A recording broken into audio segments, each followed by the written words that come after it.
temps-là que Dieu te donne. Parce que ce temps-là ne t'appartient pas. On ne regarde pas le temps qu'il fait. On ne regarde pas ce qui se passe réellement dans ce monde.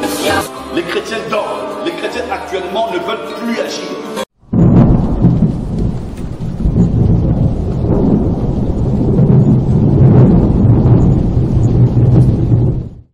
Alors, lorsque nous passons dans Apocalypse 14, versets 6 à 7, nous constatons que la Bible nous informe que pendant ce règne de l'Antichrist, c'est-à-dire dans la deuxième moitié de son règne, lorsque Dieu va commencer à frapper la terre, Dieu va commencer avec sa colère, à faire abattre sa colère sur la terre, la Bible déclare que il y aura des anges qui vont prêcher un dernier évangile, invitant les gens à craindre Dieu et à l'adorer lui seul, au détriment de l'adoration de la bête. Ça, c'est ce qui va se passer. Mais comme ce qui va se passer pour le compte de Dieu sera aussi imité par le diable contre l'Église, attention, nous expliquons pourquoi le pape a-t-il pris le nom de Léon XIV, c'est-à-dire un lion numéro 14. Et nous disons que cela a un trait avec ce que Apocalypse nous décrit. Dans les dernières heures que l'Église passe sur la terre, le temps que nous sommes en train de passer maintenant, les démons vont faire la même chose. Si, dans ces temps de la fin, à l'époque de la grande tribulation, Dieu va envoyer des anges sur la terre, pas des humains, mais des êtres qui vont voler dans les cieux pour prêcher le dernier évangile, le même évangile que nous prêchons aujourd'hui. Là-bas, ça sera le dernier. Et ici, je voudrais ouvrir encore une parenthèse. Il n'y a pas deux, il n'y a pas trois évangiles, il n'y a qu'un seul évangile. Lorsque la Bible emploie ici dans Apocalypse 14 l'expression dernier évangile, c'est le dernier évangile, pas pour dire que c'est un nouvel évangile, non. Le dernier évangile parce que après cette période-là, du règne de l'Antichrist, il n'y aura plus d'évangile à prêcher à quelqu'un. Voilà pourquoi on dit c'est le dernier évangile. Et le message de ce dernier évangile, ce n'est quoi? Ce n'est qu'une répétition de l'évangile de Jésus. Inviter les gens à se convertir à Jésus, inviter les gens à accepter Jésus dans leur vie comme Seigneur et Sauveur, inviter les gens à adorer Jésus seul. Que les gens n'adorent aucune autre divinité en dehors de la personne de Jésus. Parce que, après la période de l'Antichrist, lorsque Jésus revient dans Apocalypse 19, combattre l'Antichrist pour après inaugurer le millénium, bien aimé dans le Seigneur, qu'aucun pasteur, qu'aucune école théologique ne vous trompe. Dans le millénium, il n'y aura plus d'évangile à prêcher aux gens. Non, ça ne sera plus. On ne va plus prêcher l'évangile aux gens. On ne va plus inviter les gens à la repentance, c'est faux. Au millénium, on va passer à une autre étape de l'évangélisation. Ça ne sera plus l'appel à la repentance, non. Au millénium, le message de la repentance n'aura plus sa valeur. On va prêcher autre chose. On va nous prêcher la profondeur des choses du ciel. On ne va plus parler de la repentance. Parce que la sélection définitive des gens qui vont appartenir à Dieu et de gens qui vont appartenir à Satan sera faite pendant cette période de la grande tribulation. Mes frères, vous ne lisez pas la Bible quoi? Il y aura déjà la moisson parce que pendant le règne de l'Antichrist, il y aura deux marques qui vont s'imposer. la marque de la bête et la marque de Jésus. Il y en a deux. Et donc pendant que l'Antichrist se voit fini, en entrant dans le millénium, l'humanité va se retrouver avec deux catégories d'individus. Les gens qui ont la marque de Jésus et les gens qui ont la marque de la bête. Et la Bible dit, tous ceux qui auront la marque de la bête sont définitivement perdus. Maintenant, dites-moi, au millénium, on va prêcher l'évangile à Dieu. Parce que l'évangile de la repentance, c'est réservé pour les païens. C'est réservé pour les non-convertis. Mais au millénium, on a déjà deux classes. Les éternels convertis et les éternels non convertis. Maintenant, on va encore prêcher qui? L'évangile qui veut que le message de la repentance puisse continuer jusqu'au millénium. Frère, c'est un évangile des démons. Ce n'est pas ce qui enseigne la Bible. Donc, vous qui attendez vous convertir au millénium, en tout cas trop tard. Parce qu'on va rentrer au millénium avec deux types seulement de marques. Soit tu as la marque de Jésus, ça veut dire que tu ne peux plus pécher. Soit tu as la marque du diable, ça veut dire que tu ne peux plus quitter le péché. Voilà, la sélection est déjà faite.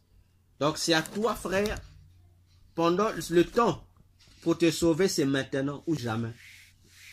Et c'est le même évangile éternel que les anges vont annoncer pour rappeler aux gens que voilà, c'est la dernière heure, c'est la dernière opportunité à adorer Jésus seul. Je ferme la parenthèse. Le diable imite déjà ça pour nous imposer ça. Il va imposer ça à l'église. Et ça a déjà commencé. Parce qu'avec le nouveau pape, j'ai dit des échanges, j'ai dit ça a déjà commencé. Voyez-vous? Parce que aujourd'hui, il y a le monde satanique est en train de promouvoir leur dernier évangile. Leur évangile éternel. Et cet évangile éternel, c'est quoi? C'est inviter l'humanité à l'adoration tritéiste du Père Satan, du Fils Antichrist et du Saint-Esprit qui est la reine du ciel. Voilà l'évangile éternel du diable. Vous devez comprendre cette stratégie.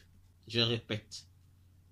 L'adoration des démons est centrée sur trois démons qui forment une trinité qu'on appelle la trinité satanique. Cette trinité, vous avez le Père qui est le diable, vous avez le Fils qui est l'Antichrist et vous avez le Saint-Esprit qui est la reine du ciel. Pourquoi c'est une trinité diabolique? Pourquoi? Parce que Dieu, nous prions un Dieu trinitaire. Et là aussi, ça fait débat, des débats inutiles dans l'église.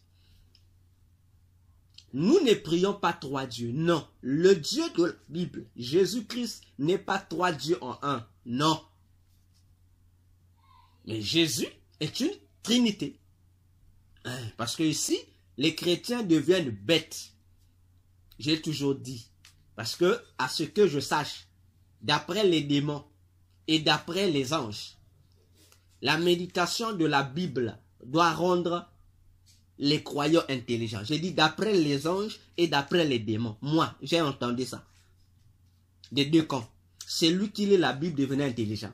C'est lui qui... Les démons me l'ont confirmé, les anges aussi me l'ont confirmé. Mais ce qui est curieux, aujourd'hui, la plupart de ceux qui lisent la Bible parmi les croyants, au lieu de devenir intelligents, mais ils deviennent de plus en plus bêtes. Et c'est curieux. Parce que lorsqu'on écoute le mot Trinité, on ne cherche pas à faire une méditation pour comprendre. On dit la Trinité, trois dieux. Non, les chrétiens, la Trinité chrétienne ou la Trinité divine n'est pas liée à trois personnes en un. C'est faux. Non, mais les chrétiens, nous prions un Dieu trinitaire. On doit se faire comprendre, mon frère. C'est-à-dire, le Dieu que nous prions est trinitaire parce que c'est un même Dieu, mais qui se manifeste en trois personnes. C'est un même Dieu, mais qui joue trois rôles en des personnages différents. C'est lui-même qui est le Père, c'est lui-même qui est le Fils, et c'est lui-même également qui est le Saint-Esprit. Vois-tu, ce n'est pas trois personnes fusionnant en une seule qui forment un Dieu, un bloc, non. C'est le même Dieu, mais qui se manifeste. C'est pourquoi, dans le langage spirituel, on dit c'est le même Dieu, mais qui a des émanations. On parle des émanations. Le diable a 9 émanations et Jésus a principalement 3 émanations. Il est Père, il est Fils et il est Saint-Esprit. Cependant, c'est une trinité. Ça s'appelle en français, dans toutes les langues, c'est une trinité. Un Dieu qui se manifeste en 3. C'est une trinité. Mais il y a aussi une autre trinité. C'est 3 personnes différentes qui se sont fusionnées ou qui ont créé un bloc d'un seul Dieu. Ça aussi, ça s'appelle trinité. Et en bon français, ça s'appelle tritéisme. En bon langage, on dit tritéisme. Voyez la différence? Alors, la trinité satanique, c'est ça la base de l'adoration du pandémonium. Lorsque vous adorez un démon, je vais vous expliquer ça. Lorsque vous adorez un démon quelconque, sachez-le que l'adoration que vous faites à ce démon-là, soit ça va chez Satan, soit ça va sur la reine du ciel, ou soit ça va chez l'Antichrist. Pourquoi? Parce que tous les démons au ciel sont comme gérés par les 3 démons, c'est-à-dire Satan, le Père, la reine du ciel, la mère et leur fils, l'Antichrist. Donc, le pandémonium est comme reparti en 3 catégories ou en 3 groupes. Le groupe géré par le Père, le groupe géré par le Fils et le groupe géré par la reine du ciel. Voyons-nous, et c'est là la base. Et dans le catholicisme, ce culte-là est représenté par le Père, le Fils et le Saint-Esprit. C'est pour savoir que la plupart des prières catholiques sont toujours basées sur le Père, le Fils. Vous pensez qu'on fait allusion à la Trinité biblique, mais c'est une Trinité qui n'a rien à voir avec la Bible. Voyons-nous. Dans la franc-maçonnerie, la même adoration revient. Là-bas, on parle de l'équerre, du compas. Voyez-vous plutôt, on a le compas et on a l'équerre. Et au milieu, on a un G. Voyez-vous, le compas, l'équerre représente Satan et la reine du ciel. Et le G là, le God là, ça représente l'Antichrist. Et ce sont des configurations.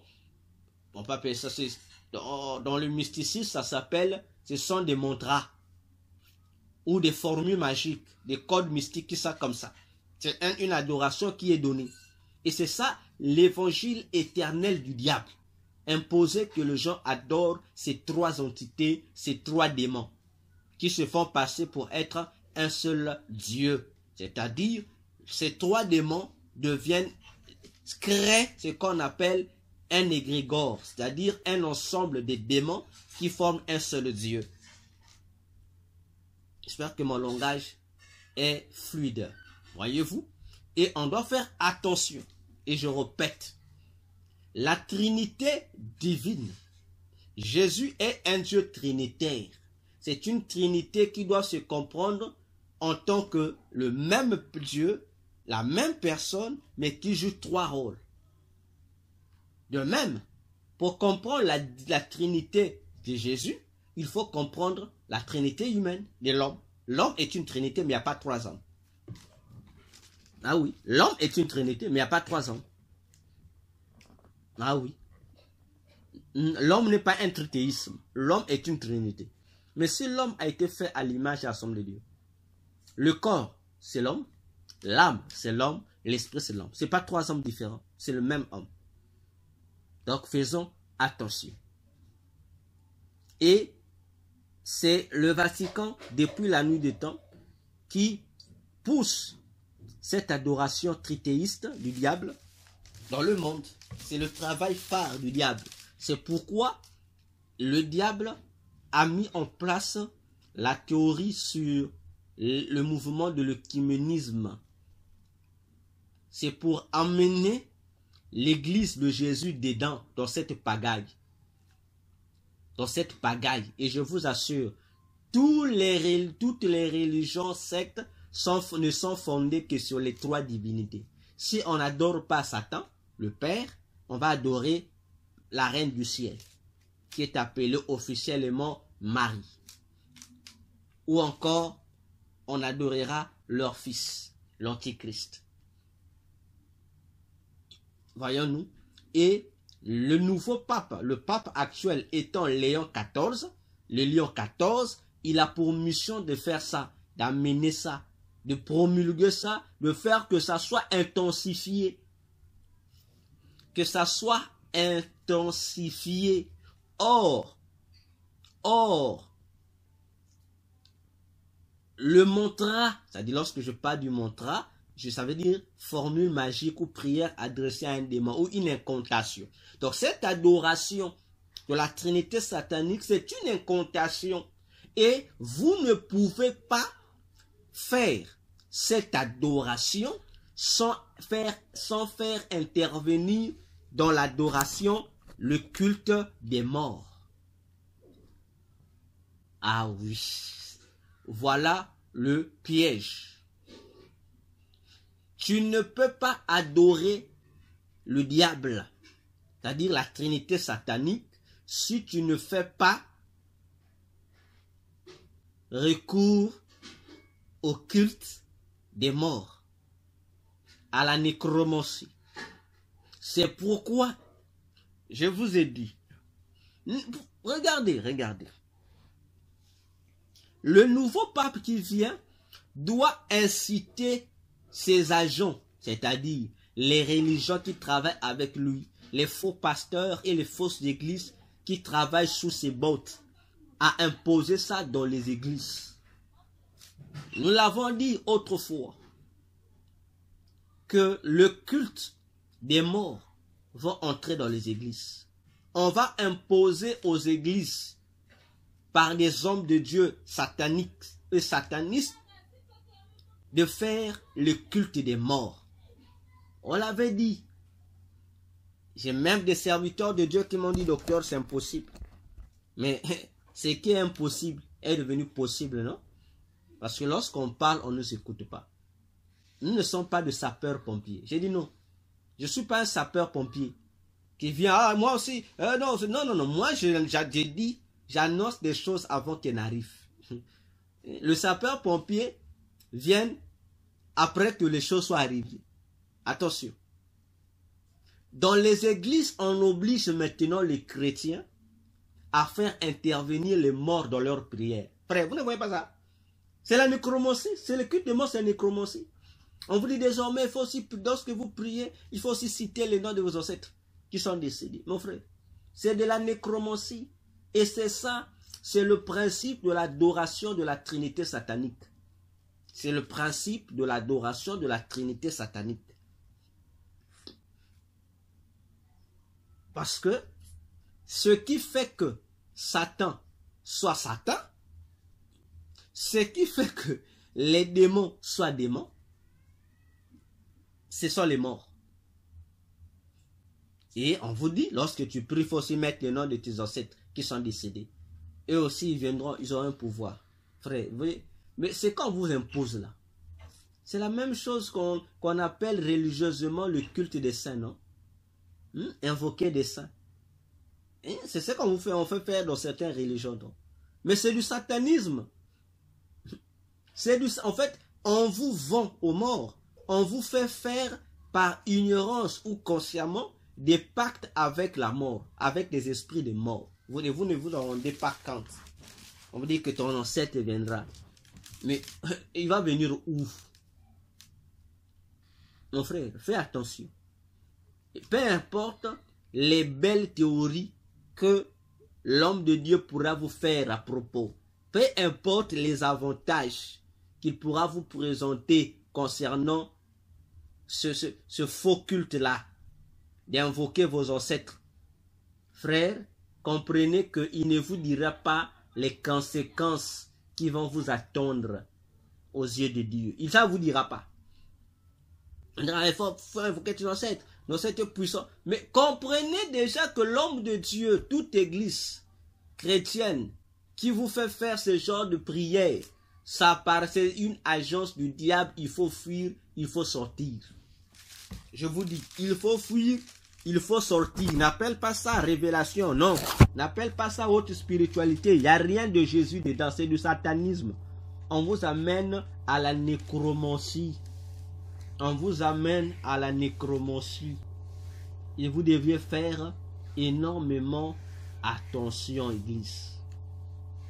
Vous devez faire énormément, hein? Je dis attention à ces choses-là.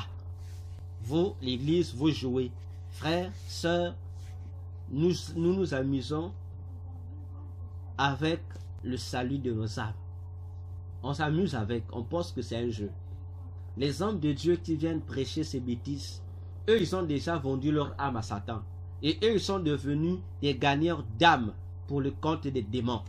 C'est pourquoi ils militent pour vous enseigner ces doctrines des démons afin de mieux vous gagner à Satan.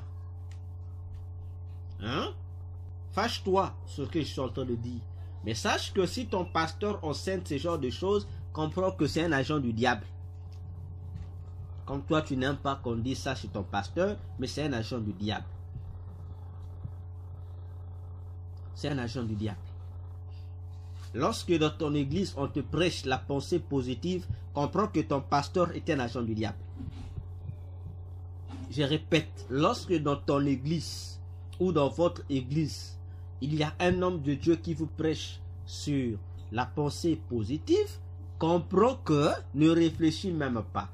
Prends seulement tes clics et tes claques, sors de cette église parce que ce pasteur qui te prêche là est un agent du diable. Parce que je m'étonne comment la pensée positive a traversé les frontières sataniques pour se retrouver dans l'église de Jésus. Comment? Comment? Alors que la pensée positive c'est un mantra. La pensée positive c'est une incantation satanique. Bon, je ne sais pas qu'est-ce que ça vient faire à l'église. Voilà pourquoi à l'église aujourd'hui, plusieurs incantations démoniaques sont rentrées et se font passer pour la prière. Il y a des églises qui vous disent répéter abracadabra. Mais lorsque tu répètes abracadabra, mais abracadabra fait partie des principes de la nécromancie. L'abracadabra fait partie des codes qui te met en liaison, qui te met en alliance avec le monde du cimetière, le monde des morts. Ah, mais on vous dit, citez abracadabra. Non, c'est pas la magie, c'est Dieu. Frère, c'est pas... Faites attention parce que abracadabra, c'est le nom d'un démon qu'on appelle Abrazax. Et Abrazax, c'est l'un des démons supérieurs qui travaille dans le monde satanique souterrain, c'est-à-dire dans la partie qu'on appelle le monde, ce que vous et la Bible appelle souvent le lieu de tourment, mais que dans le satanisme, nous appelions autrefois par le monde du cimetière. Abrazax, c'est de lui que vient abracadabra, c'est sa formule. Et ceux qui vont faire des rituels dans les cimetières savent. Ceux qui font des rituels du tombeau fermé, tombeau ouvert savent de quoi je parle. Bon, maintenant, lorsque vous avez un prétendu prophète qui vous dit répétez abracadabra, vous aussi bras. Et il y a même un musicien qui a répété ça dans sa chanson. N'est-ce pas? Un musicien, le monsieur Kofi Olomide, il a répété. Dans l'un de ses albums, il a répété ça. Abracadabra, bra. Mais lorsque vous répétez ça, abracadabra, bra, c'est une prière en fait. Hein? Lorsque vous le faites, attention. C'est lui qui vous fait réciter ça. Non seulement qu'il vous met en contact avec les esprits des morts, mais il en retire sur vous vos années de vie. Il le retire. Ça dépend de lui. Il peut prendre 5 ans, 10 ans, il vous retire. Faites attention. Je vous dis, faites attention. Et quelqu'un m'a posé une question de savoir le monde satanique souterrain, c'est comme... Bon, comme on dit, hein. Bon. Ça se fait voir dans les clips, vous voyez ça. Dans les films, on montre ça. Je vais vous aider. Bon, je prends par rapport... ce qui est plus facile à remarquer. Si vous prenez le clip, hein, ou l'album, je ne sais pas, les clips de Koffi Olomide et Frakata, hein, je pense, hein, et Frakata, un truc comme ça. Vous allez voir la pochette, hein, l'image de la pochette là. Et Koffi était habillé en rouge avec une lettre rouge, un truc comme ça. Je crois que c'est Frakata l'album. Vous voyez le décor là?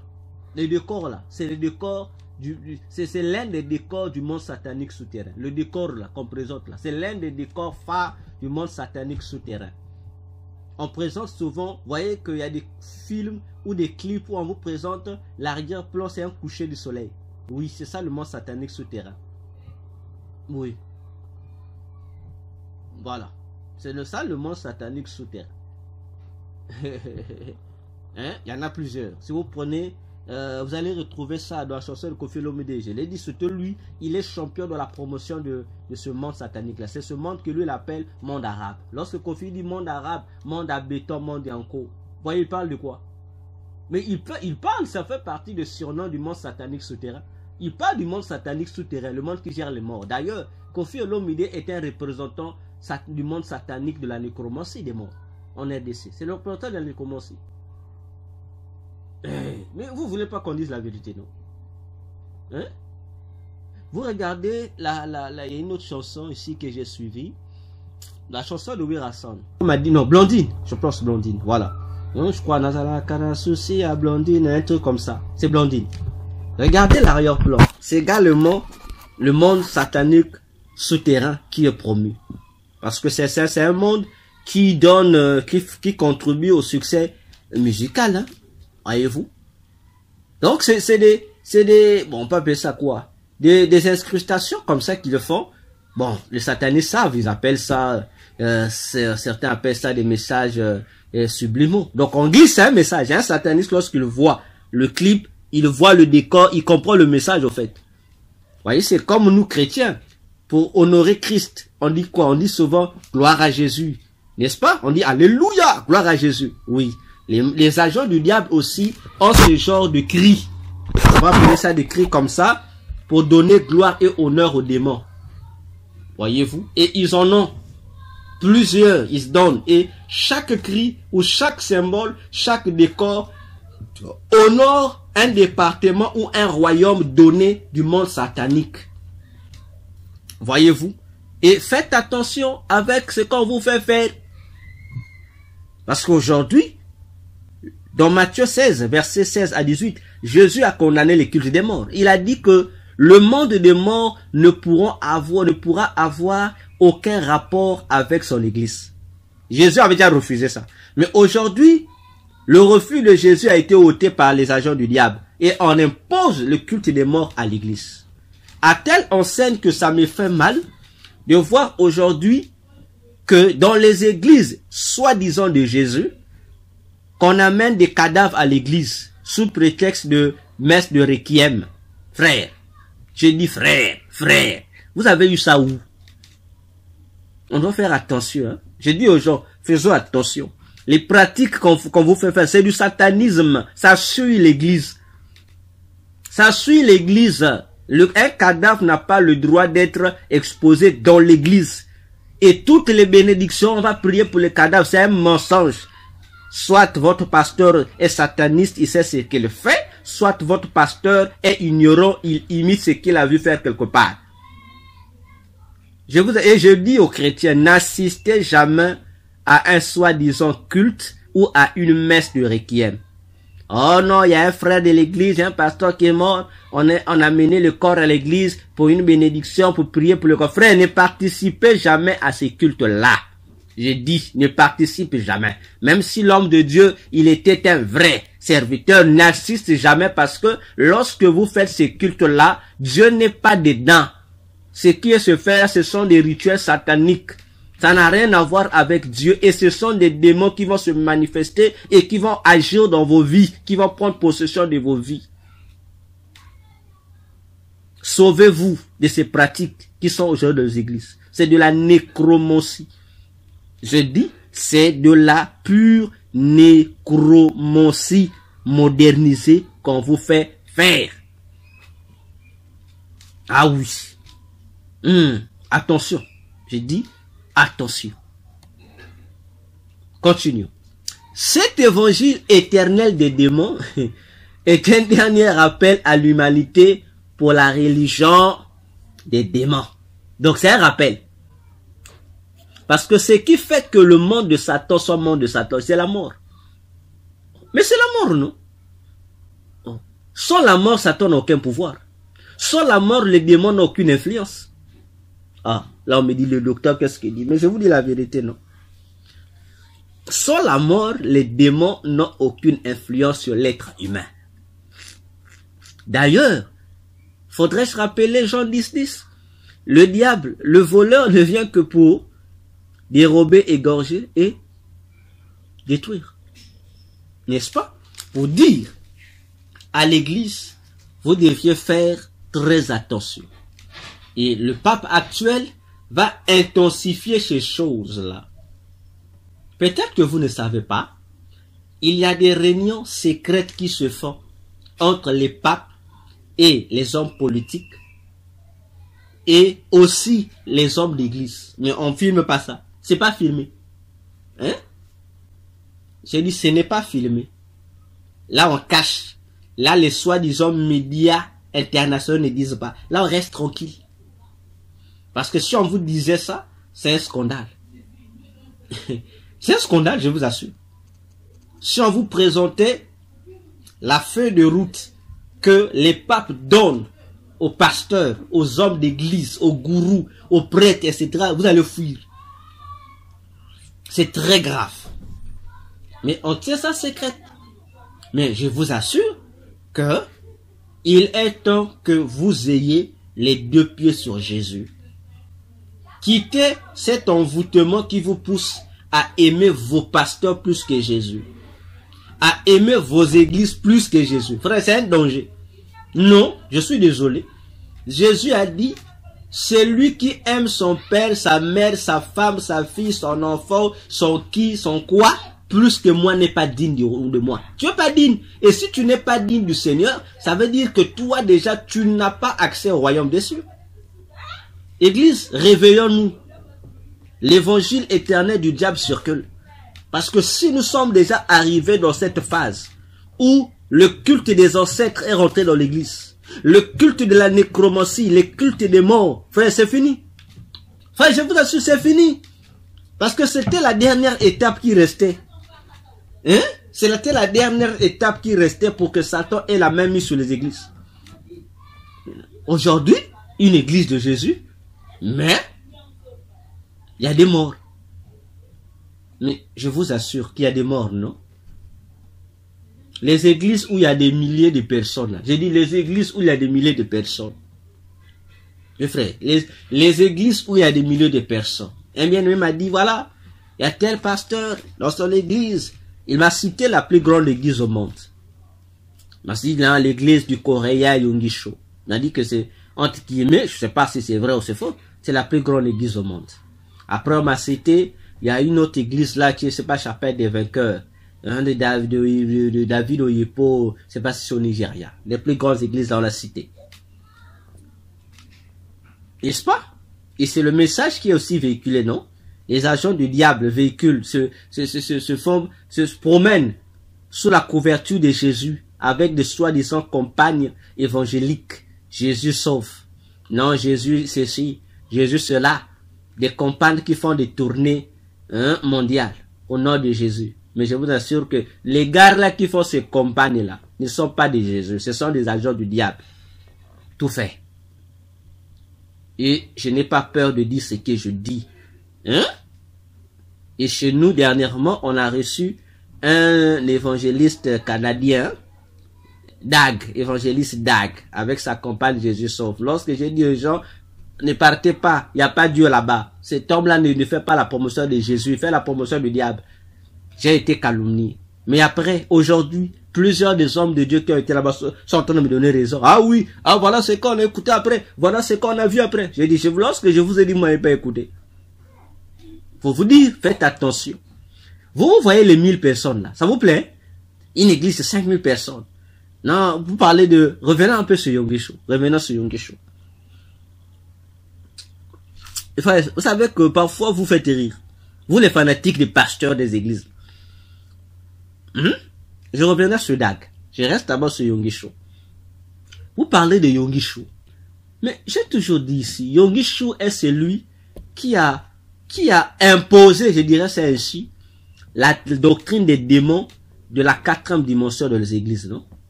Vous connaissez ça, non? Toi aussi, lorsque tu écoutes ça, la 4e dimension, ça te donne l'onction augmentée, c'est faux? L'onction augmentée, c'est l'onction des démons, c'est pas l'onction de Dieu. N'est-ce pas? Ah! C'est dit qu'il a prêché, il y a tout un livre, un message qui impacte les vies, la 4e dimension. Mais moi, je vous ai toujours posé la question, mes frères. Yonggi Cho, qui a prêché la 4e dimension, Yonggi Cho, qui a prêché la 4e dimension. Mais prends d'abord ta Bible, mon frère. Soyez des chrétiens intelligents, arrêtons d'être des chrétiens bêtes. Yonggi Cho vient vous parler de la 4e dimension. Mais, lorsque, après avoir écouté tous les enseignements de Yonggi Cho, Paul Yonggi Cho, hein, le coréen, le sud-coréen, là, après avoir écouté son enseignement sur la 4e dimension, prends maintenant ta Bible, commence maintenant à examiner, je dirais, mot à mot, ce qu'il a dit, si c'est conforme à ce qui est écrit dans ta propre Bible. Examine toi-même. Et tu verras que ce que Yonggi Cho enseigne n'a rien à voir avec la Bible. Parce que pour Yonggi Cho et ses partisans de la 4e dimension, la foi qui déplace les montagnes, c'est cette foi-là. Là-haut, c'est la foi supérieure. Ça, c'est ce que Yonggi Cho enseigne. Et tous ceux qui enseignent la même doctrine de la 4e dimension. Mais frère, ta Bible, montre-moi dans quel verset de la Bible il est dit que c'est la grande foi qui déplace les montagnes. Mon frère, lis ta Bible d'abord. Moi, je suis d'abord élément simple. Prends ta Bible et lis. La foi qui déplace les montagnes, c'est quelle foi? C'est une petite foi ou c'est une grande foi? Je dis d'abord, prends, lis. Parce que dans la 4e dimension qu'on vous enseigne, on vous fait croire que le dernier niveau de la foi, c'est la 4e dimension. C'est la dimension vraiment la plus explosive de la foi, de la puissance de Dieu, du surnaturel. Mon frère, j'ai dit, prends ta Bible, examine. Oh, mon frère. J'ai pratiqué les arts martiaux avant de me convertir. J'ai pratiqué les arts martiaux avant de me convertir. J'ai commencé à l'âge de 4 ans, avant que je commence à l'école primaire, j'ai pratiqué le karaté. Avec le frère que j'ai suivi, on pratiquait le karaté. Peu après, je suis venu pratiquer le taekwondo. C'est là où j'ai beaucoup mis du temps, le taekwondo. Et, à un moment donné, je me suis amusé à aller goûter un peu au kung fu. Voyez-vous? Donc j'ai fait le karaté, le taekwondo et le kung fu. Et j'ai plus passé du temps avec le taekwondo. Le kung fu, j'ai pas mis le temps, j'ai fui. On était avec mon cousin, on a fui. Parce que il y avait trop de torture là-bas. La condition physique, c'était trop, il y avait trop de torture. On revenait presque tous les jours à la maison avec des courbatures. Alors que dans le taekwondo, il y avait des tortures, mais pas comme ça, on avait fui. Voyez-vous? Et dans le taekwondo, ceux qui nous enseignaient des taekwondo, c'était des Coréens. Des Coréens, je dis des Coréens. Qui nous enseignaient, nos maîtres qui nous enseignaient, c'était des Coréens. Bien. La 4e dimension, avant que, je dis même, avant même que je n'entre dans la magie, avant même que je ne connaisse Christ et que je ne découvre les réalités du monde des ténèbres et du monde de Dieu, j'ai connu la 4e dimension dans le taekwondo. J'ai dit la 4e dimension, j'ai connu ça dans le taekwondo. Ça n'a rien à voir avec la spiritualité ou le surnaturel de Dieu.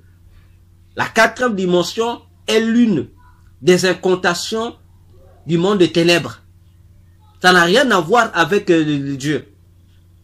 Voyez-vous? Et j'ai été scandalisé pour la première fois de découvrir ça à l'église. 4e dimension. J'ai dit, mais nous on a découvert ça là-bas.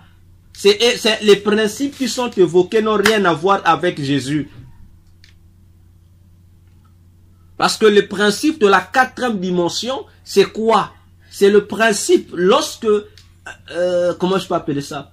Lorsque un pratiquant d'arts martiaux, parce que dans les arts martiaux, il y a deux réalités. Que la plupart de ceux, bon, presque tous ceux qui sont dans les arts martiaux ne savent pas. Moi, j'ai dit, je n'ai pas été un pratiquant d'arts martiaux pour le plaisir. Lorsque j'ai été à fond. Dans les arts martiaux, il y a deux choses. Il y a le mot art et il y a le mot martial. C'est ce qui fait art martial. Le art, le côté art, c'est le côté sportif. C'est-à-dire le côté où on fait des exercices physiques et sportifs. Voyez-vous, des relaxations, voyez-vous, des mouvements. Hein. Comme on dit, c'est comme si tu faisais l'éducation physique et sportive à l'école qu'on appelait les PES. Mais il y a un autre côté qui est le côté dangereux.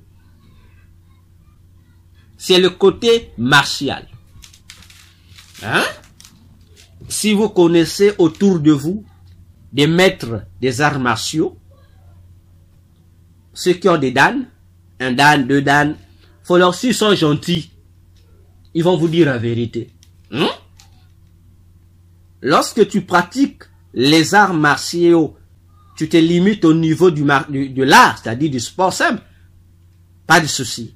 Mais lorsque tu quittes le côté art pour rentrer dans le côté martial afin d'être un pratiquant des arts martiaux, mon frère, ma sœur, je t'apprends pour ne pas te décevoir.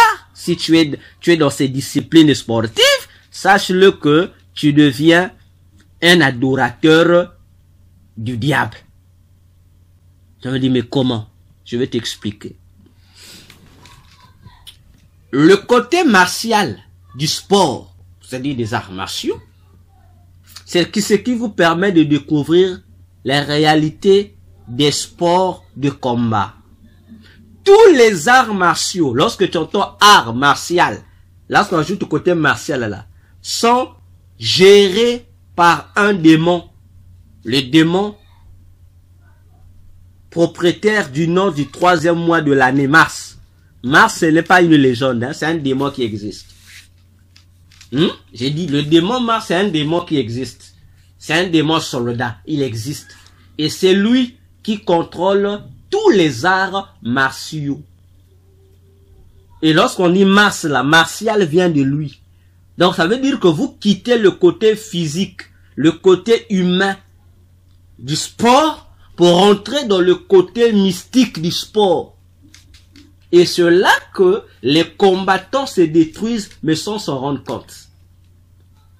C'est un culte. Et les maîtres savent de quoi je parle. Les samas savent de quoi je parle. Ils savent. Ok? On vous dira, un pratiquant d'arts martiaux, il doit être lent à la colère. Frère, c'est du mensonge. Au fait, en réalité, c'est même l'inverse. Mais moi, je dis, nous, on a eu le temps à passer avec nos maîtres. Ils ne nous cachaient rien. C'est là qu'on a découvert les véritables secrets de Bruce Lee. Et on a voulu être lui, le dragon, comme le dragon. Donc, c'est pourquoi tous ceux qui atteignent un niveau donné dans les arts martiaux, on les appelle dragons. Parce qu'on appelle dragon, c'est pourquoi? C'est un jeu. Non, je suis désolé. Donc, le côté martial, c'est le côté qui vous pousse à être possédé par des esprits des arts martiaux. Et ce sont ces esprits-là qui viennent enlever en vous cette affaire-là. Parce que nous, on nous disait, un pratiquant d'arts martiaux doit être tempérant. On vous dira c'est bon, mais on va vous dire maintenant la réalité, c'est qu'on dira que devant un adversaire, si quelqu'un t'a encaissé, à moins que la personne se limite à t'injurier. Mais si il y a deux cas, on dit premièrement, si la personne t'insulte, c'est même pas de souci. Mais on te dit, si la personne vient te toucher, faut le taper. Comprenez, hein?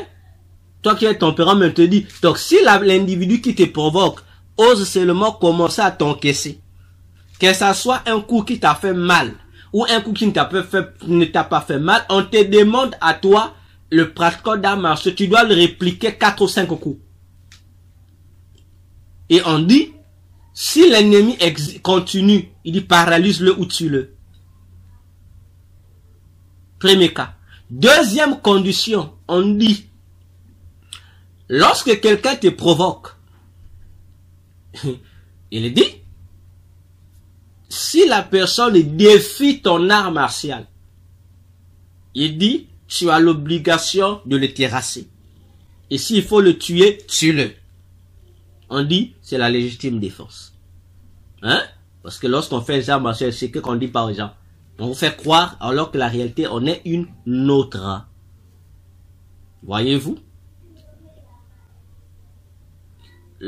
Le bouddhisme aujourd'hui s'approprie la paternité du kung-fu. Mais le kung-fu n'a pas commencé avec le bouddhiste. Bouddha n'a jamais fait de kung-fu. Bouddha n'a jamais combattu quelqu'un, n'a jamais tapé quelqu'un. Demandez aux bouddhistes comment le kung-fu est devenu la propriété privée des moines. Faut leur demander le bouddhisme. Parce que le bouddhisme au départ n'avait pas ça. Mais c'est rentré comment? Posez la question aux bouddhistes. Je ferme la parenthèse. Pour dire, c'est là-bas qu'on découvre la 4e dimension. C'est-à-dire, la 4e dimension fait de toi un possédé du dieu Mars. Et il va te permettre de monter. Il va te permettre d'atteindre certaines dimensions. Et le démon Mars va te mettre en contact avec certaines entités du combat. Ah, mais j'ai dit des choses ici qui sont claires, non? Et ce sont ces entités-là qui sont des dragons qui feront de toi quelqu'un de fort, de combattant, de combativité. Mais alors que tu es possédé par des démons. Oui. Je vais encore vous démontrer ça. Vous voyez, lorsque vous allez dans les arts martiaux, il y a un symbole qui revient partout. Le symbole du yin-yang. Vous connaissez ça, non? Il y a un rond séparé au milieu par deux boules en forme de Nike. Là où un c'est noir, un c'est blanc. Posez la question à votre maître ou à votre dojo là. Faut dire pourquoi, qu'est-ce que veut dire ce symbole? Le symbole du yin-yang, ça veut dire quoi? Faut poser, pourquoi on met ça dans les arts martiaux? Faut poser la question. Hein? Posez les questions là, posez. Allez poser la même question à la médecine asiatique. Vous allez voir des hôpitaux asiatiques, des cliniques ou que sais-je, on met le même symbole. Le même symbole qui est utilisé par les pratiquants d'arts martiaux, c'est le même symbole qui est utilisé par la plupart des hôpitaux, des centres hospitaliers asiatiques. Faut leur poser. Pourquoi? Quel rapport y a-t-il à voir là-bas? Faut poser la question. Vous posez pas la question. Faut poser la question. Parce que moi, en tant qu'ancien pratiquant d'arts martiaux et ancien homme de la magie, c'est un symbole mystique. Ce symbole-là, c'est un symbole diabolique. Mais qu'est-ce que ça fait là-bas? Lorsque nous, on s'entraînait dans notre dojo, puisqu'à l'époque, on n'avait pas de dojo, on s'entraînait dans les écoles publiques, dans les cours des écoles publiques. On traçait un cercle. Et tout notre entraînement du taekwondo s'est déroulé dans le cercle. Non, je vous aide seulement. Aujourd'hui, je ne parle pas des arts martiaux, je vous aide. J'aide les chrétiens qui sont dans les arts martiaux à éviter les pieds du diable. Je dis, lorsqu'on est, tous ceux qui pratiquent les arts martiaux, même lorsque vous regardez le tatami, on met toujours un cercle.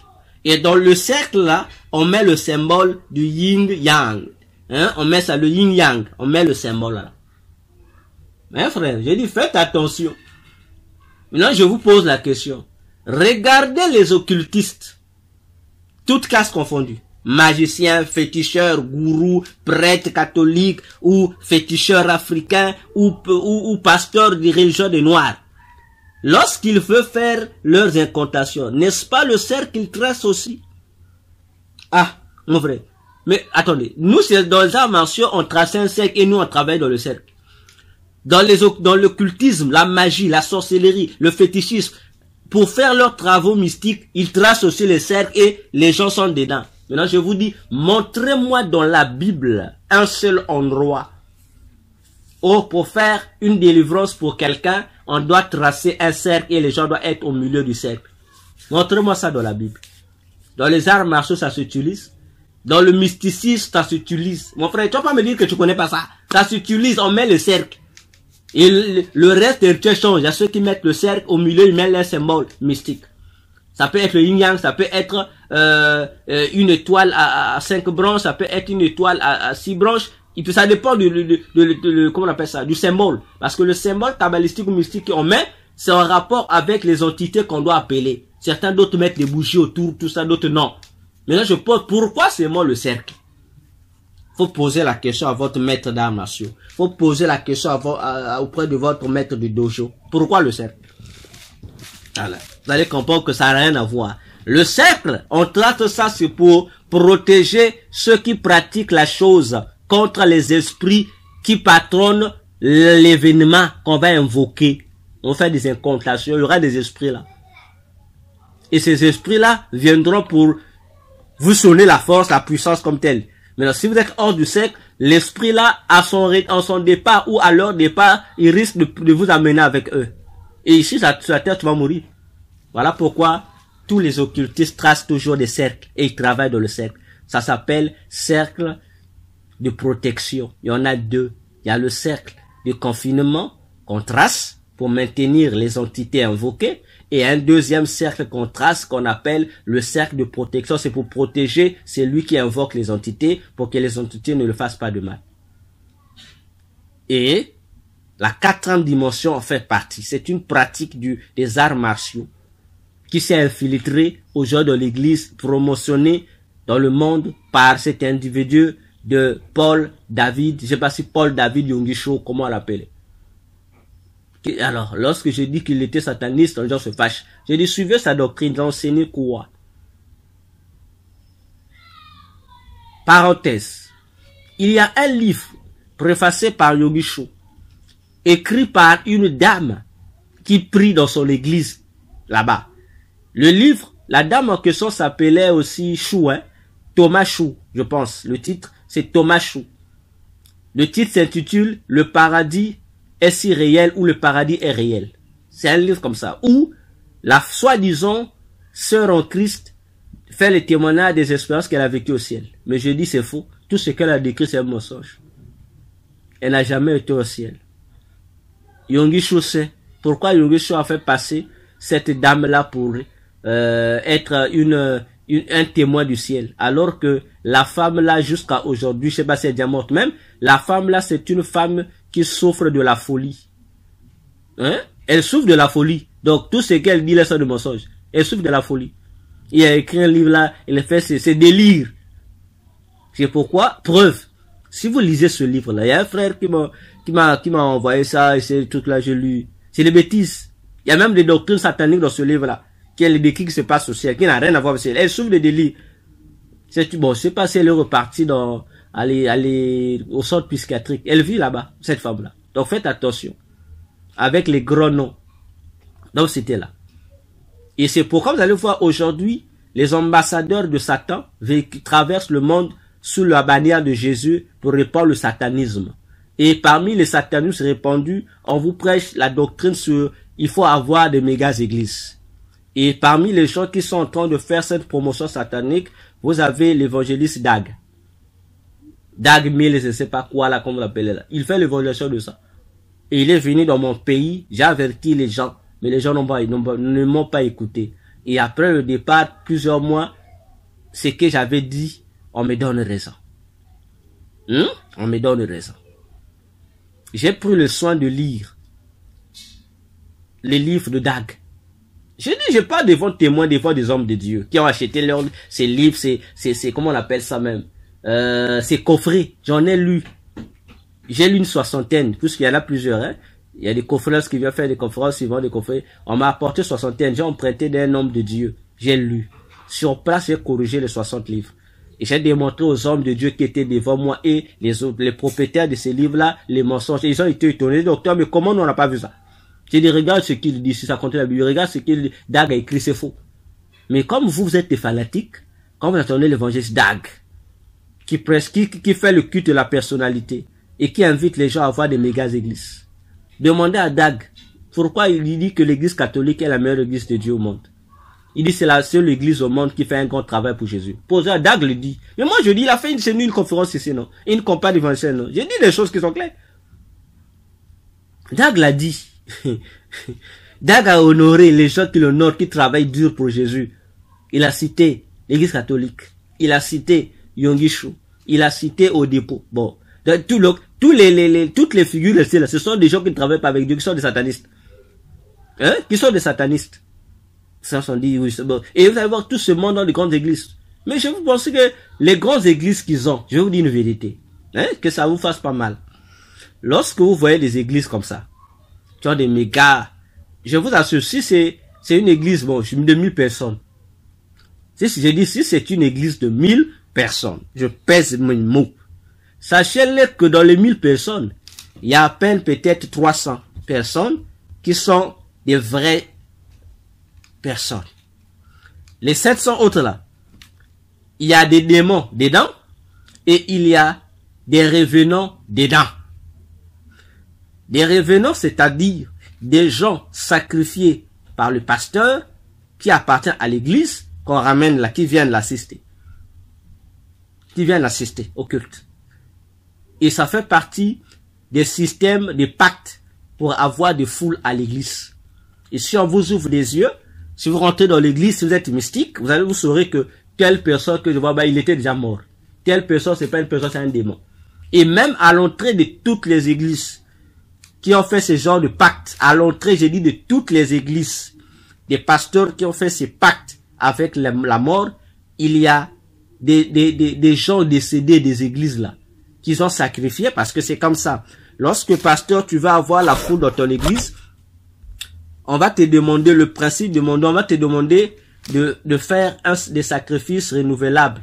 Et tu vas commencer à sacrifier les membres de l'église. Oui, ils vont commencer à mourir. Alors, la foule là s'empêche. Imagine-toi si tu as une église de 5000 personnes. Vous êtes sûr que les 5000 personnes vont se connaître? Et lorsque quelqu'un meurt, à chaque délai qui est donné, si c'est 10 ans, autant d'années ou 53 ans, ça dépend aussi du niveau de population que tu vas avoir.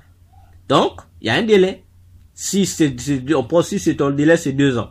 Après 2 ans, soit qu'on sacrifie quelqu'un, on va remplacer là. Et la personne sacrifiée là, le frère ou la soeur sacrifiée là, se pointe devant l'église. C'est elle qui va faire le marketing de l'église. C'est elle qui invite les gens, qui envoûte les gens qui amènent l'église. Si on t'ouvre les yeux, tu vas la voir, son esprit, devant l'église.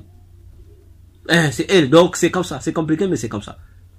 C'est pourquoi les églises qui en sont déjà aussi dans ces pactes, ce sont des églises qui travaillent avec la mort, les démons de la mort. Ce sont des églises qui ont déjà condamné au séjour de mort. Et vous qui priez là-bas, oh, vous êtes aussi sacrifiés vous êtes déjà sacrifiés. Pour nous dire, frères, sœurs, réveillons-nous. Attention, attention.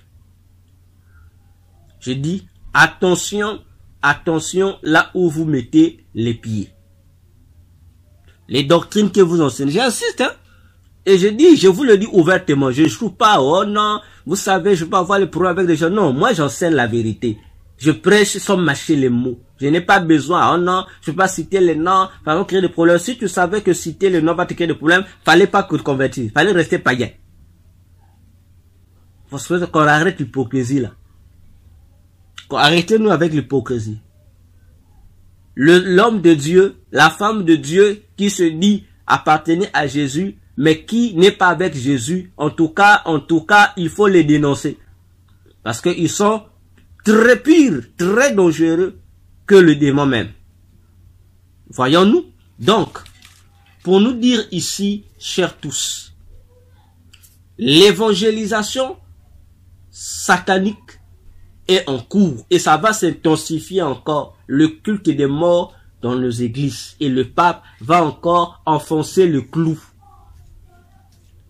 Parce que ça fait partie des derniers éléments pour donner à Satan l'ampleur, la mainmise sur l'église de Jésus.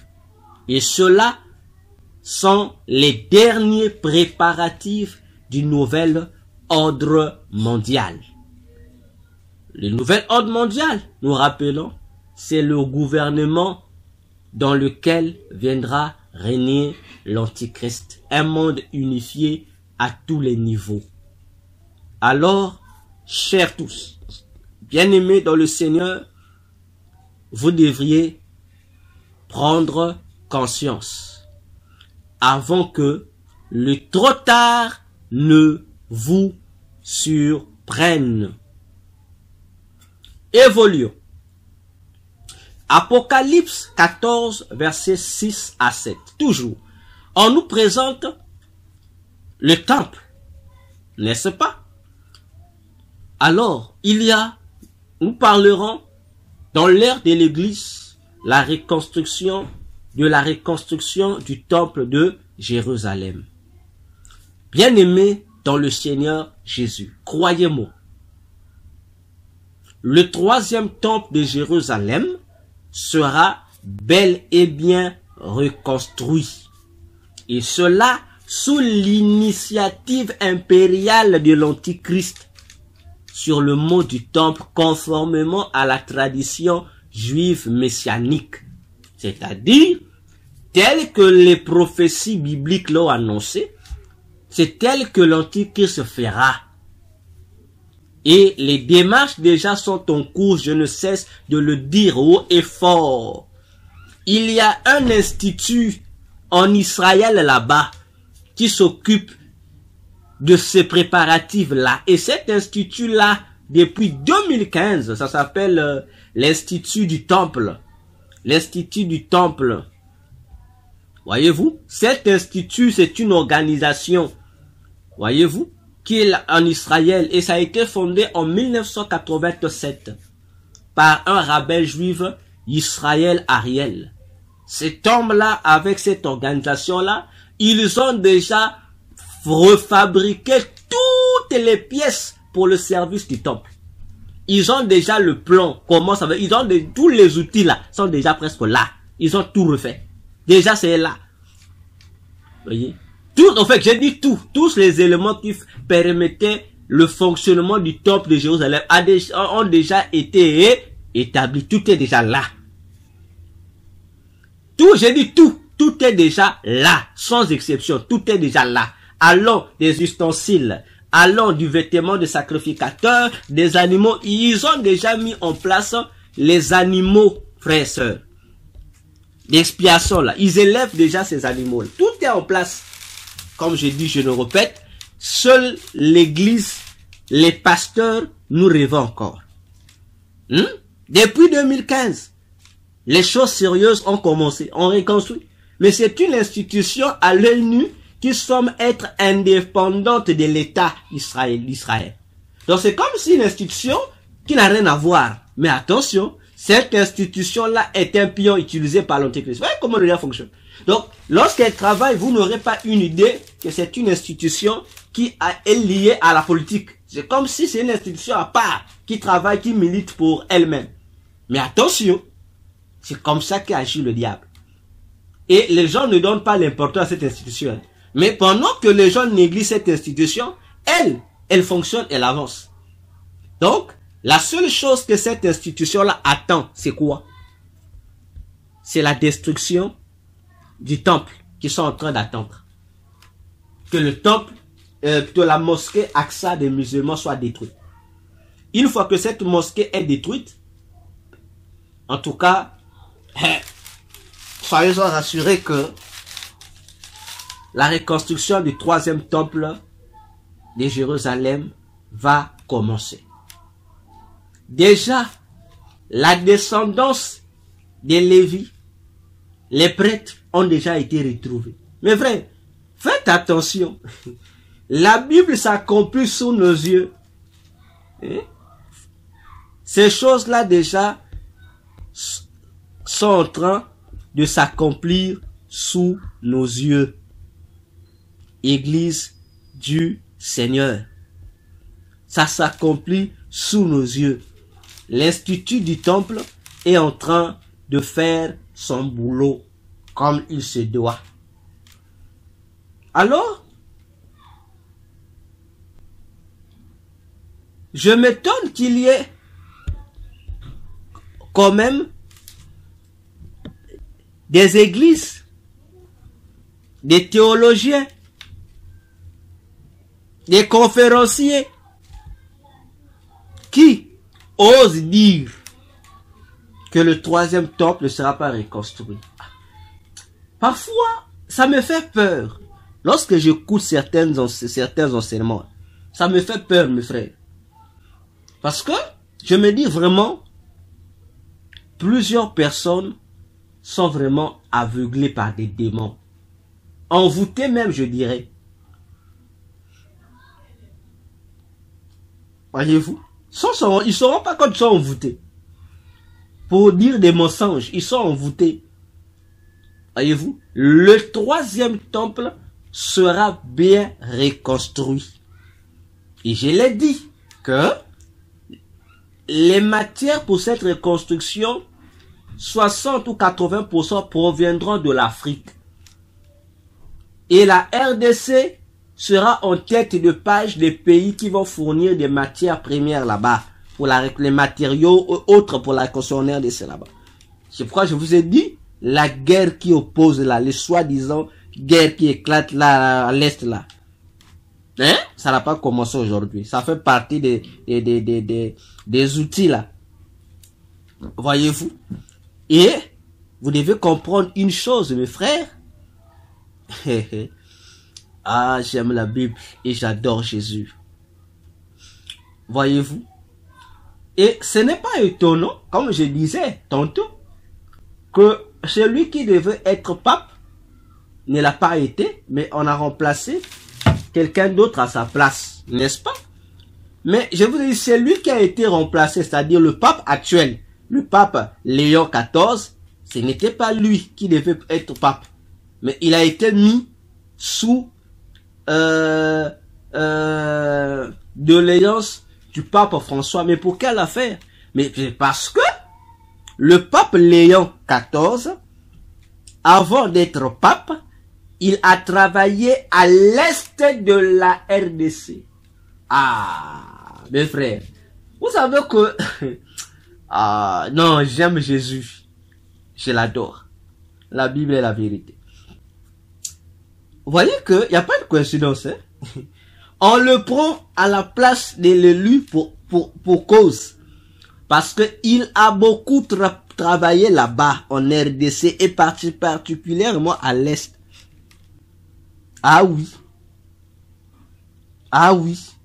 Et, comme je le disais encore tout à l'heure, ça n'étonne pas les gens du fait que la RDC soit l'un des fiefs des Juifs. Ça vous étonne pas? Hein? Non, je vous dis, ça vous étonne pas? Hein? Ça ne vous étonne pas, mes frères. Mais pourquoi les Juifs ont-ils fait de la RDC l'un de leurs fiefs? Vous pensez que c'est pour le plaisir? Donc vous pensez que c'est pour le plaisir que le Vatican a mis à la tête de l'Empire romain un individu qui a déjà travaillé à l'Est là-bas? Hein? En plus, en tant que lorsqu'il était en RDC, il a travaillé en tant que supérieur général de l'ordre de Saint-Augustin en 2003 et en 2009. Il a travaillé, je dis le pape actuel, il a travaillé là-bas, il était supérieur général de l'ordre de Saint-Augustin, l'ordre d'où lui il est sorti là. D'où il fait partie en 2003 et en 2009. Et dans les provinces du bas Ouélé et du haut Ouélé, ainsi qu'à Kinshasa. D'ailleurs, c'est lui qui a même inauguré le bâtiment du théologate Saint-Augustin à l'université Saint-Augustin de Kinshasa. Donc, le pape Léon XIV, c'est un habitué de l'Est de la République du Congo. Il connaît très bien. C'est pourquoi il doit être là pour faciliter les transactions, pour faciliter le transfert des matériaux pour la reconstruction du troisième temple qui doivent quitter en République démocratique du Congo. Voilà pourquoi cette rubrique s'intitule Rome, ONU, Égypte, Israël et l'évangile de Jésus. Et j'ai dit, lorsqu'on parle de l'Égypte, on voit l'Égypte antique et on voit la République démocratique du Congo et la République du Congo dans l'Égypte. Et je l'ai démontré dans nos premières émissions. Ce qui signifie ici que l'Église m'écoute. Il ne reste peu de temps pour que Jésus revienne, parce que nous avons consommé le temps. Le temps que nous sommes en train de passer actuellement, c'est le temps de la patience de Dieu. Bientôt, la dernière trompette sera sonnée. Bientôt, frère, l'Église ira au ciel. Bientôt. Et faisons, je dis, attention avec le pape qui est là. Nous sonnons la trompette pour avertir. Pendant qu'il est temps. Nous sonnons pendant qu'il est temps.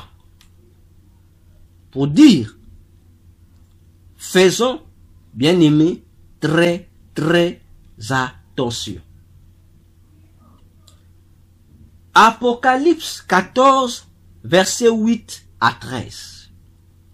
On voit dans ce passage d'Apocalypse 14, 8 à 13, la chute de la plus grande ville qui terrorise les nations. Que les anges, dont les anges dévoilent le nom, on dit c'est Babylone. Voyez-vous, c'est une ville, Babylone. Mais pourquoi cette ville s'appelle-t-elle Babylone? Parce que nous savons que Babylone est une ville antique, n'est-ce pas? Qui existait dans la Mésopotamie. Aujourd'hui, le pays que nous appelons Babylone s'appelle aujourd'hui Irak. Le pays détruit de Saddam Hussein, connaissons. Mais la Bible nous dit aussi que à la fin des temps, pendant la période de la grande tribulation, l'Éternel, notre Dieu Jésus-Christ, il va détruire ou déstabiliser une ville. Mais on dit que cette ville a un nom mystère, Babylone la Grande. Alors, est-ce qu'il s'agit de l'Irak? Non. Parce que ici aussi, je ris beaucoup, hein, je vous assure. Vous savez, je ris beaucoup. Lorsque j'écoute certains théologiens parler, j'écoute certains prédicateurs parler, dire, voilà. Et moi, sachant la réalité de la chose, je ris. Parce que ici aussi, j'ai découvert des doctrines qui disent que lorsque la Bible parle de Babylone, que Babylone là, c'est New York, la ville de New York. Donc c'est aux États-Unis. Et c'est la nouvelle théologie qui se véhicule aujourd'hui dans les églises et les écoles ainsi que les universités chrétiennes. Hein? Voyez-vous? Donc, les instituts chrétiens, on peut, c'est maintenant de New York, États-Unis. New York, c'est la ville de New York, frère. Moi, je ris. Parce que je comprends que, comme je dis, hein, c'est l'ignorance qui fait ça, c'est vrai. Mais derrière se cache l'envoûtement des démons. Voyez-vous? L'envoûtement des démons. On invente. Non. Babylone la Grande, dont nous parle le livre de l'Apocalypse, ce n'est ni l'Irak. J'ai dit ce n'est ni l'Irak. Ce n'est ni l'Union européenne. Ce n'est ni l'ONU. Ce n'est ni New York, ni les États-Unis, ni la Russie, ni Kremlin, ni je ne sais pas quelle organisation vous voulez. Ça n'a rien à voir avec. Non. Que les théologies ou je ne sais pas, les racontants là ne vous trompent pas. Non, non, tel grand pasteur a dit ça. Oui, il a dit, mais il a menti. Il a dit, il a menti. Parce que, et moi, qui vous parle maintenant, et Jésus qui est au ciel, et les démons qui sont dans leurs différents univers, nous tous, nous savons que Babylone la Grande, dont il est question ici, c'est le Vatican, la cité du Vatican, le siège de l'Église catholique. Voyons-nous. Maintenant, les racontants qu'on vous raconte par-ci, par-là, oh voilà, faites attention, je répète ici, faites attention. Faites attention avec ce qu'on vous enseigne. Faites attention. Vous voyez, c'est comme, il y a des églises, comme les témoins de Jéhovah, une autre agence du diable, qui enseignent dans leurs brochures, dans leurs livres, non, l'ONU, la Babylone, juste l'ONU, qui est l'antichrist, en fait, c'est pas une personne, la bête antique, c'est pas une personne, c'est une organisation, c'est l'ONU. Voilà les bêtises, les imbécilités comme ça. Vous voyez, en fait, voyez, alors que l'antichrist, on le connaît. Bon, vous venez me dire que c'est pas lui. Voyez, faites attention. Je répète ici, je dis aux gens. Dans les univers sataniques, il y a des écoles, il y a des universités. Théologiques aussi, il y en a. Il y a des démons, des théologiens démons qui enseignent la parole de Dieu aux satanistes là-bas. Et on leur donne ces messages-là, allez dire ça. La vérité. Je vous dis, les démons dans le monde satanique souterrain enseignent les gens. Ils ont des écoles théologiques là-bas. On enseigne, on dit bon, ici, voilà la vérité de ce passage, c'est ça. Mais vous, votre mission, c'est de dire comme ceci sur la terre. Et c'est pourquoi vous savez, la plupart des conférenciers chrétiens sont des satanistes. La plupart des théologiens, des biblistes, parce que j'ai aussi découvert, il y a des experts de la Bible qu'on appelle des biblistes. Et ce qui est curieux, mes frères, mes sœurs en Christ, quelqu'un qui se dit, il est expert en la Bible et il est bibliste. Il est ni chrétien, ni croyant. C'est un athée, mais il est bibliste. Mais dites-moi, il est bibliste de quoi? Il est bibliste de quoi? Il est bibliste des hamburgers ou bibliste, je sais pas de quoi ce que veut dire. Il dit, bah, s'il n'est pas bibliste des hamburgers, donc il est bibliste peut-être du poulet rôti. Oui. Voilà les dangers comme ça. Et un individu pareil, qui est athée, mais il est bibliste, et il se présente devant la foule pour venir parler de la Bible. Ah, mes frères. Oui, voyez un peu comment Satan se moque de Jésus. Voyez-vous? Et les prédicateurs de l'évangile vont suivre ce que le bibliste va dire et ils vont prendre ces discours. Ils vont amener ça à l'église pour vérité. La plupart des théologiens sont des païens et des satanistes. Et lorsqu'on dit ça, les gens se fâchent. Parce qu'aujourd'hui, l'école théologique devient une condition sine qua non pour être un prédicateur. Mon frère, qui a dit ça? C'est écrit où dans la Bible? C'est pourquoi j'ai toujours dit, les écoles théologiques ne verront jamais mon visage. Et plusieurs personnes pensent que j'ai fait l'école théologique. Je n'ai jamais fait ça. Je n'ai jamais fait les écoles théologiques. Je n'ai jamais fait ça. Mais je suis le correcteur des théologiens. J'ai mon propre pasteur. Bon, mon propre oncle, il est pasteur. Mon propre oncle, il est allé faire théologie, il a fait 3 ans. À la fin, on lui a donné le théologien. Hein? Il s'est dit, il est théologien de formation. Mais chaque fois qu'on avait des débats avec lui, je le faisais toujours clouer. Et il a fini par comprendre que la théologie a détruit sa foi. Et aujourd'hui, si tu vas il devient lui aussi, il devient correcteur des théologiens. Ah oui.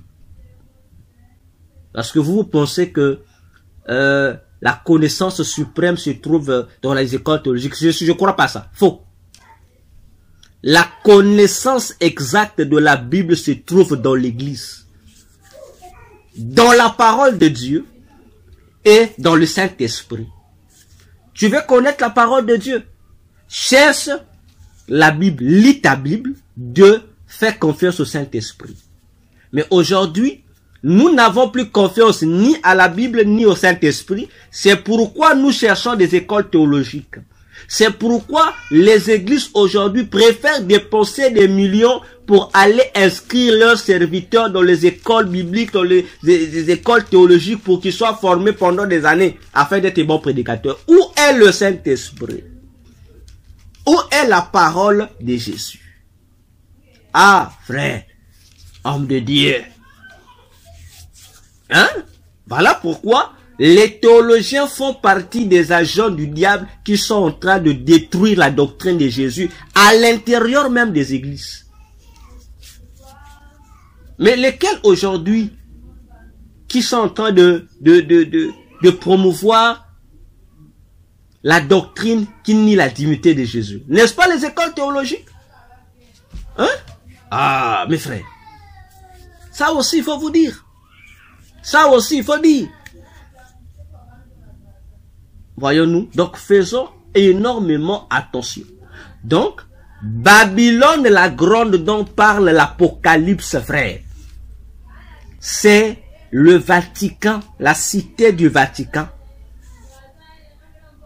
Voyez-vous? Et ce qui m'étonne, l'ange dit à Jean, c'est la grande ville. Mais pourquoi ça s'appelle la grande ville? Pourquoi l'ange appelle ça la grande ville? Alors qu'en réalité, la cité du Vatican, ce n'est qu'un petit pays à l'intérieur d'un pays qui est l'Italie. Hein? Le pays qu'on appelle le Vatican, la cité du Vatican, ce n'est qu'un petit pays. Voyez-vous, c'est un petit pays. Un État qui existe, sa superficie, comment on appelle ça? On dit même que c'est le plus petit pays et État au monde. Tant par sa superficie de 0,44 km² que par sa population qui est environ de 764 habitants. En 2023, c'était ça. Donc, un petit pays comme ça. Voyez-vous? Mais les anges appellent ça un grand pays, une grande cité. Ah, mon frère, faites attention. Voyez-vous? Faites attention, mes frères. J'ai dit, faites attention. Voyez-vous? Mais pourquoi ça s'appelle grande ville? Pourtant, physiquement, elle est petite. Mais spirituellement, elle est grande. Mais parce que cette ville-là, c'est elle qui sponsorise toutes les religions et églises fondées par des démons. Apocalypse 17, versets 5 à 6. On parle d'une femme assise sur une bête. Et cette femme-là, c'est à la fois la propriétaire de l'église catholique et son instrument à la fois. Parce que cette femme-là, c'est la reine du ciel.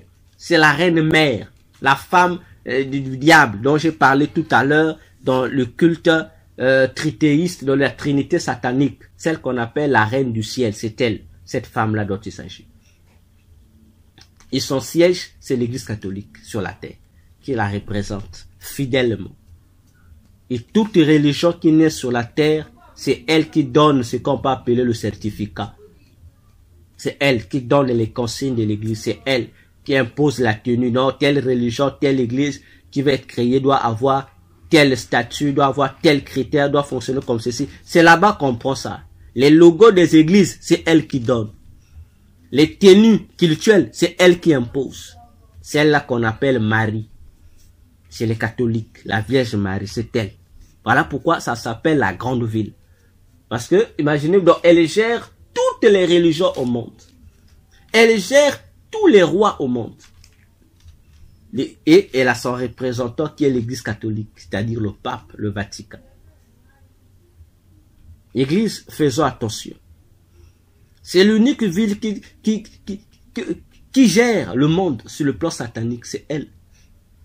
C'est elle. Le Vatican. La reine du ciel. Voilà pourquoi on l'appelle Babylone, la mère des prostituées. Mais les prostituées dont on fait allusion, ce sont des églises. Ce sont des religions. Ce sont des écoles spirituelles. Ce sont des fraternités occultes. Ce sont des loges. Parce que toutes ces églises-là, pour naître, c'est elle qui doit donner le certificat.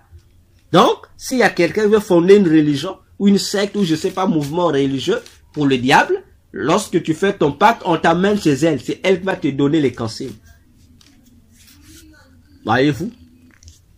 Parce que lorsqu'on dit l'église catholique n'est pas une église, les gens se fassent. C'est pas une église. L'église catholique, c'est pas une église, c'est toute une magie. L'église catholique est une branche de la magie parmi la magie. C'est une branche. C'est pas une église. Oui, c'est une branche. Voyez-vous? Ainsi, la véritable et la seule ville qui terrifie les nations, c'est l'église de Jésus. Donc cette église, c'est une contrefaçon de l'église de Jésus. Parce que Jésus a dit dans Matthieu 5, versets 13 à 16, il a dit de son église que vous êtes la lumière du monde. Et cette femme-là, c'est la contrefaçon de l'église. Voilà pourquoi vous verrez que l'église catholique s'impose mensongèrement pour dire que c'est l'église de Jésus. C'est la première église bâtie par Jésus. Alors que historiquement, géographiquement, spirituellement, c'est faux. Parce que l'église de Jésus n'a pas commencé avec l'église catholique. Non. Non. Non. L'église de Jésus n'a pas commencé à Rome. Non. Non. Mais comment l'église catholique va-t-elle devenir l'église de Rome? Comment? L'église plutôt de Jésus. Quel mensonge! Voyez-vous, on doit faire attention avec ça, mes frères. On doit faire vraiment attention à ça. Donc, vous deviez faire attention. Je dis encore, le catholicisme, c'est une contrefaçon de l'église de Jésus. Parce que tout le monde des ténèbres sait que la seule église sur la terre qui terrifie toutes les nations, qui fait peur à toutes les nations, c'est l'église corps de Christ. C'est pour cette raison que les satanistes font tout ce qui est de leur pouvoir pour emmener les gens à discréditer l'église. C'est pourquoi l'église de Jésus est insultée. C'est pourquoi les vrais serviteurs de Dieu sont qualifiés d'être des voleurs, des voyous, de ceci. Mais les mauvais serviteurs de Dieu là, ils déambulent librement. Hein? Les serviteurs de Dieu qui couchent avec les femmes de Toué, ils sont là. Personne ne les arrête. Ils sont là. Ils véhiculent là. Ils passent là. Personne ne les touche. Ils sont au contraire défendus, soi-disant. Ils ont des défenseurs qui défendent leur cause. Hein? Ils sont normaux, dirais-je. C'est pourquoi on s'efforce à gaspiller l'église. Tout ça, c'est pourquoi? C'est pour susciter une méfiance dans les cœurs des gens vis-à-vis de l'église. C'est pourquoi vous allez voir, il y a des gens qui ne vont plus prier. Pourquoi? Ah, vos églises là, des voleurs. Mais pendant que vous nous traitez des voleurs, mais personne ne traite l'église catholique des voleurs lorsqu'elle elle aussi elle fait ses séminaires où elle demande l'argent. Hein, là on dit c'est normal. Personne ne traite le féticheur, les marabouts, les gourous des voleurs lorsqu'ils vous taxent des sommes exorbitantes. Personne ne dit que c'est mal. Personne ne condamne la franc-maçonnerie lorsqu'elle dépense de l'argent à verser là-bas. Parce que aujourd'hui, dans une église où lorsqu'un homme de Dieu demande de l'argent, aujourd'hui on crée au tollé. Ah voilà, sont des voleurs, sont des voleurs. Mes frères, aucune institution ne peut fonctionner sans argent. Hein? Même Dieu au ciel, lisez la Bible. Hein? Pour la construction du tabernacle dans Exode 25, Dieu a donné la vision. Il a donné la provision. Oui, il a donné la vision. C'est le plan qu'il a donné que Moïse construise. Il a aussi donné la provision. Mais quelle est la provision qu'il a donnée pour la construction de sa maison? C'est lui qui donne l'autre. Mais la provision, il donne quoi? Il donne aux gens, il donne à Moïse qui doit construire. Il lui donne quoi comme provision? Son peuple. Il dit ton peuple va construire ton peuple. Hein? C'est le peuple qui a donné les matériaux pour la construction de la maison de Dieu. C'est le peuple. C'est pas Dieu qui a donné. Dieu a donné l'intelligence aux gens qui devaient travailler ces objets. Mais pour travailler ces objets, il a fallu qu'on apporte les matières qui devaient permettre la fabrication des outils. Ah, attention, hein, frère, attention. Parce que lorsqu'on dit, ah, aidez-nous, on a besoin d'argent, on dit, vous êtes voleurs. N'est-ce pas? Mais si nous sommes des voleurs, pourquoi l'église catholique continue à faire des offrandes dans ses messes? Quelle est la religion ici qui va me dire qu'ils ne font pas des offrandes? Qu'ils soulèvent le doigt, qu'on arrête de nous mentir. Même les religions qui prétendent, les religions des Noirs là, n'en demandent pas d'argent. Ah, nous connaissons le système. On ne fait pas des offrandes. Attends, vous ne faites pas des offrandes. Non, non, les offrandes sont volontaires. Mensonge. Mensonge. En fait, vous ne dites rien. Même les témoins de Jéhovah qui disent non, non, on ne fait pas des offrandes, ils mentent. Faut poser aux témoins de Jéhovah. S'ils n'ont pas besoin d'offrande. Mais pourquoi les témoins de Jéhovah demandent-ils des donateurs? Ils ont des donateurs, non? Vous le savez? Ah, voyez comment on joue. Même les sectes, même les francs-maçons, ils versent de l'argent. Là-bas, ils donnent. Hein? Dans la franc-maçonnerie, ils ont des quêtes, ils ont des collectes qu'ils versent, ils ont des offrandes qu'ils donnent. Vous ne savez pas ça? pour passer aux autres grades. Il y a de l'argent qu'on paye en dehors des rituels. Il y a de l'argent qui est fixé, il paye. Oh, mais vrai. Même Jésus, la Bible dit que Jésus avait une caisse. Il avait un trésorier. Donc pour nous dire, arrêtons avec ces idéologies sataniques. Soutenez l'œuvre de Dieu avec vos biens.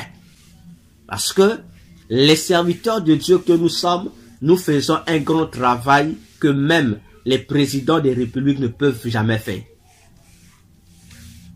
Voyez-vous? Donc pour nous dire, toutes ces stratégies, ces malices, simplement pour salir la dignité de l'église de Jésus et les hommes de Dieu. C'est pourquoi il y a des hommes de Dieu qui viennent. Non, la dîme c'est interdit, mes frères. Je vous avais annoncé ça. Vous verrez, même les hommes de Dieu que vous honorez soi-disant, ils vont commencer à sortir un à un pour vous dire, la dîme n'est pas biblique. J'ai dit, c'est ça, j'avais dit ça en 2022. J'ai répété ça en 2023. Vous verrez à partir de 2023, les satanistes qui se cachent là, ils vont sortir, ils vont vous dire clairement. Ceux qui vous disent Jésus n'est pas Dieu, la dîme n'est pas autorisée, c'est ceci, c'est ceci. Frère, faites attention. J'ai dit aux gens, faites attention. Faites attention. Hey. Voilà, bien aimé, nous parlons pour sauver des vies. Le reste, c'est à vous de faire votre choix. Mais ce qui me concerne, moi le docteur Véracité, KTM, je vous informe déjà que le pape Léon XIV va mettre en place une préparation aiguë de la chute de l'église chrétienne. Lorsque je disais, avant les années passées, Trump reviendra au pouvoir pour ruiner l'économie américaine, pour faire que les États-Unis puissent perdre son hégémonie, afin que le titre de grande puissance ou première puissance revienne en Europe. Les gens ne m'ont pas cru. Bon, les gens qui ont les gros yeux plus que le Saint-Esprit, les gens qui ont les gros yeux plus que le Saint-Esprit, sont venus crier, oh yeah, Trump, un des dieux, Trump. Et il y a même des prophéties sataniques. Ah non, Trump, j'ai une vision. Jésus m'a dit, Trump est son serviteur, mon frère. Ah non, que Jésus nous pardonne. Je dis, que Jésus nous pardonne. J'ai dit, que Jésus nous pardonne. Parce que je ne sais pas pourquoi les gens se permettent-ils de mentir au nom de Jésus. Est-ce pour avoir des vues sur les réseaux sociaux? Ou quoi? Jésus revient. Il dit dans Apocalypse 22 que je vais me permettre de lire en conclusion pour cette partie A de notre partie 4. Jésus dit de sa propre bouche,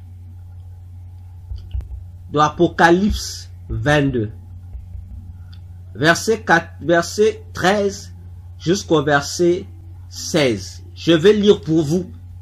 Prenez également vos Bibles, lisez. Il dit, Apocalypse 22, verset 13 à 16. Jésus dit, je suis l'alpha et l'oméga, le premier et le dernier, le commencement et la fin. Bienheureux sont ceux qui font ces commandements afin qu'ils aient droit à l'arbre de la vie et qu'ils entrent par les portes dans la cité. Mais les chiens, frère, les chiens, les empoisonneurs, les fornicateurs, les meurtriers, les idolâtres et quiconque aime et commet fausseté seront laissés dehors. Moi, Jésus, j'ai envoyé mon ange pour vous confirmer ces choses dans les églises. Je suis la racine et la postérité de David, l'étoile brillante du matin. Frère, attention, je ne sais pas. Parmi les péchés qui colonisent les chrétiens dans les églises, vous avez les chiens. Les chiens, ce sont les chrétiens qui pratiquent les choses qu'ils ont abandonnées lorsqu'ils sont convertis à Christ. Donc ce sont en fait des apostats. Ils sont dans les églises. Les chrétiens sont des chiens. Plusieurs chrétiens sont des chiens. Parmi les péchés qui vont emmener plusieurs chrétiens au feu éternel, il y a le péché du chien, les chiens, les rétrogrades là, les chiens. Vous avez les empoisonneurs, mon frère, les empoisonneurs. Si vous voulez voir les experts en poison, les criminels en poison, qui utilisent le poison pour tuer les gens, venez à l'église. Les pasteurs commencent à tuer les gens avec le poison. J'ai dit, venez voir à l'église. Aujourd'hui, les pasteurs meurent. Oh, tel pasteur est mort en poison. Oh, tel pasteur est malade, il était empoisonné. Où? Dans l'église. Par qui? Les hommes de Dieu. C'est dangereux, hein? C'est dangereux. Les fornicateurs, oh, sur tout ça, n'en parlons plus. Dans l'église, il y en a. Dans l'église, on a des fornicateurs dans l'église. Chose que les hommes de Dieu n'osent pas dire aux frères. Fornicateurs, les frères qui sont en union libre, qui doivent réglementer, sinon ils risquent de ne pas aller au ciel. Mais ça, on ne veut pas dire. Oh, on va les blesser. Il faut leur dire. Ils doivent réglementer leur situation. Les meurtriers.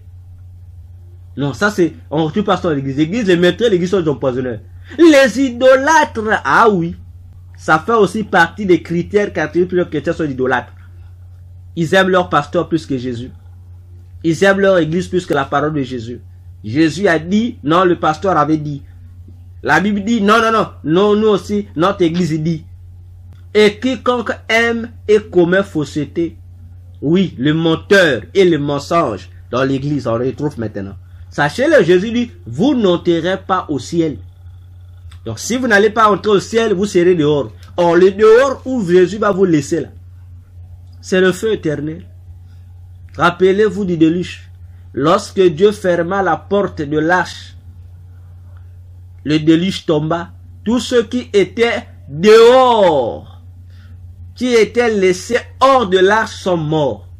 Mes frères, c'est à nous de prendre conscience. Nous allons nous retrouver la prochaine fois dans la partie B